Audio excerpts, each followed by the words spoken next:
Let's see question number 15 from exercise 19.13। क्या दिया गया है? बोला गया इंटीग्रेट करने के लिए integration of x square plus x plus one divided by x minus one का होल क्यूब डी एक्स लिखे गए हैं। सो इसे कैसे इंटीग्रेट किया जाएगा? तो देखो, इस तरह के जब भी इंटीग्रेशन आते हैं तो यहाँ पर हम लोग को करना पड़ेगा पार्शलाइज। ठीक है, तो पार्शलाइज करने के लिए अगर मैं बात करूँ तो क्या लिखा गया है? X square plus x plus one divided by लिखे गए थे एक्स माइनस वन का होल थ्री। यहाँ पे देखा जाए तो डिनोमिनेटर का फैक्टर्स रिपीट करेंगे। एक्स माइनस वन जो है वो 3 टाइम्स लिखा गया है, मतलब आप लिखो यहाँ से a upon x minus one plus b upon लिखा जाए x minus one plus c upon लिख सकते हो आप यहाँ से एक्स माइनस वन का होल क्यूब, और यहाँ पे रखा जाएगा आपका होल स्क्वायर। चलिए, अब आपको क्या करना होगा कि ए बी और सी का वैल्यू फाइंड आउट करना होगा, मतलब x square plus x plus one divided by x minus one का होल क्यूब इजकल टू लिखे जा सकते हैं। यहाँ से एलसीएम लिया जाए तो LCM will be x minus one के पावर थ्री, मतलब आप लिख सकते हो a into x minus one का whole square plus b into x minus one plus c लिखे जा सकते हैं, मतलब डिनोमिनेटर वाला टर्म्स कैंसिल आउट हो गए, यानी कि हमारे पास रिमेनिंग टर्म जो बचेंगे वो बचेगा x square plus x plus one equal to a into x minus one का whole square plus b into x minus one plus c. This is condition number one. चलिए, अब इसके बाद देखा जाए तो अगर मैं बात करूं तो ए बी और सी का वैल्यू फाइंड आउट करना पड़ेगा। तो for value of a, for value of a नहीं, ए एक्चुअल में ए का जो वैल्यू होगा वो डायरेक्ट नहीं निकलेगा। देखो, जब भी रिपीटिंग फैक्टर होते हैं तो जहाँ पे जाकर टर्म्स रुकता है उसका वैल्यू डायरेक्ट निकल सकता है। तो फॉर वैल्यू ऑफ सी, ठीक है, तब put x minus one equal to zero, this implies that x equal to one in equation number कौन सा? वन। तो इक्वेशन वन में एक्स इक्वल टू कितना रखा जाए? वन रखा जाए। चलो, तब रखोगे तो क्या लिखे जा सकते हैं? यहाँ से लिखा जा सकता है वन का whole square plus one is equal to, यहाँ रखना है इस वाला इक्वेशन में, इस इक्वेशन में रखना है। ठीक है, तो लिखे जा सकते हैं बी इंटू बी का, देखो यहाँ पे वन रखा था जीरो, ये भी कितना हो जाएगा? जीरो, इसलिए यहाँ रखने से फ़ायदा नहीं है, तो सिर्फ सी, यानी कि सी का जो वैल्यू आ गया that is equal to how much? Three.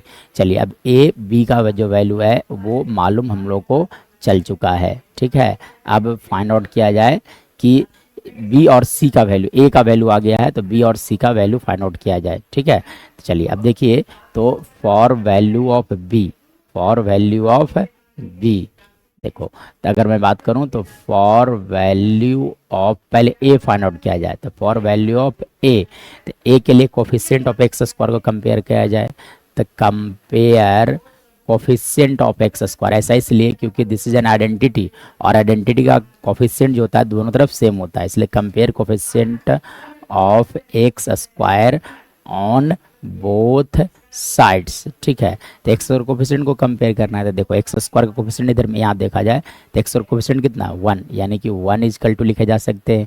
यहाँ देखो, जब एक्सपेंशन किया जाएगा तो एक्स स्क्वायर वाला टर्म लिखोगे, ए से मल्टीप्लाई, तो दैट इज ए, मतलब ए का जो वैल्यू होगा that is equal to how much? One. चलिए, अब हम लोग को फाइंड आउट करना है बी का वैल्यू, तो for value of b compare constant term on both side, किसको कंपेयर कर लेना है? कंपेयर ऐसे एक्स का भी कोफिशिएंट को कंपेयर किया जा सकता था, तो compare constant term on both side, term on both sides. तो देखिए यहाँ पे देखा जाए तो कांस्टेंट टर्म कितने हो गए? वन, मतलब वन इजकल टू लिखे जा सकते हैं। यहाँ से देखो कांस्टेंट टर्म क्या लिखे जा सकते हैं? ए, यहाँ से कांस्टेंट टर्म क्या हो गए? माइनस बी, और यहाँ से कांस्टेंट टर्म प्लस सी, मतलब ओवरऑल वन इजकल टू लिखा जा सकता है ए, तो ए का वैल्यू कितना था? वन माइनस बी प्लस सी, सी का वैल्यू कितना था? थ्री, मतलब देखो वन से वन कैंसिल आउट हो गए, तो बी का जो वैल्यू होगा that is equal to how much? Three. Hence A B और सी का जो है वो वैल्यू हम लोगों ने फाइंड आउट कर लिया। मतलब अगर मैं बात करूं तो जहां से हम लोग को पार्शलाइजेशन वाला कहानी स्टार्ट हुआ था, देखो x square plus x plus one divided by लिखे हुए थे एक्स माइनस वन का होल क्यूब, और इसके प्लेस पे हम लोगों ने क्या लिखा दिया था? ए अपॉन, तो देखो ए अपॉन लिखा गया था x minus one plus b upon x minus one का होल स्क्वायर प्लस लिखे हुए थे c माइनस x-1 का होल क्यू लिखे गए थे। तो ए का वैल्यू कितना आया देखो आप, तो ए का वैल्यू था 1, मतलब आप लिख सकते हैं यहाँ से 1/x-1। बी का वैल्यू कितने थे, तो 3/x-1 का होल स्क्वायर प्लस सी कितने थे, तो लिखा जाए 3/x-1 का पावर 3 लिखे जा सकते हैं। चलिए अब इसके बाद देखा जाए। अब देखो एक्चुअली में जो दिया गया था वो इंटीग्रेशन फाइंड आउट करना था, ठीक है। तो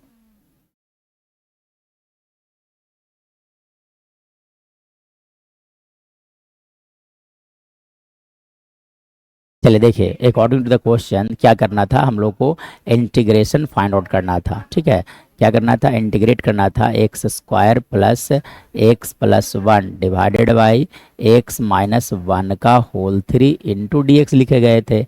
अब देखो ये जो टर्म लिखे गए हैं इसके जगह पर हम लोग ये वाला टर्म को रखा जा सकता है, मतलब आप लिखो यहाँ पे, तो लिखे जा सकते हैं integration of 1/x-1 plus 3/x-1 का होल 2 प्लस लिखे जा सकते हैं 3/x-1 का होल पावर 3 का होल इनटू समझ सकते हो आप dx। मतलब ओवरऑल अगर बात किया जाए तो यहाँ से लिखा जा सकता है dx/x-1 प्लस 3 इंटू लिखा जा सकता है dx/x-1 का whole power 2 plus 3 into dx/x-1 का होल पावर 3 लिखे जा सकते हैं। चलिए अब आपको सिर्फ यहाँ से इंटीग्रेट करना है। तो देखो इंटीग्रेशन करने के लिए यहाँ पे 2 फॉर्मेट होता है, उसे याद किया जाए, ठीक है।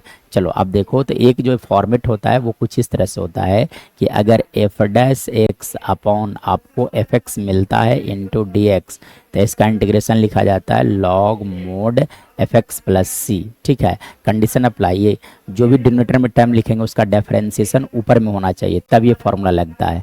और एक और फॉर्मूला होता है कि अगर कुछ ऐसा रहेगा fx लिखा हुआ है का पावर एन अगर है, fx का अगर डिफरेंशिएशन मल्टीप्लाई में है dx के साथ, ये पहला फॉर्मूला जो है वो डिवाइड में लगता है, दूसरा फॉर्मूला मल्टीप्लाई वाला टर्म से लगते हैं, तो लिखा जाता है fx to the power n+1 divided by लिखे जाते हैं n+1 प्लस सी। तो ये दोनों फार्मूला को हम लोग को यहाँ पर यूज करना है, ठीक है।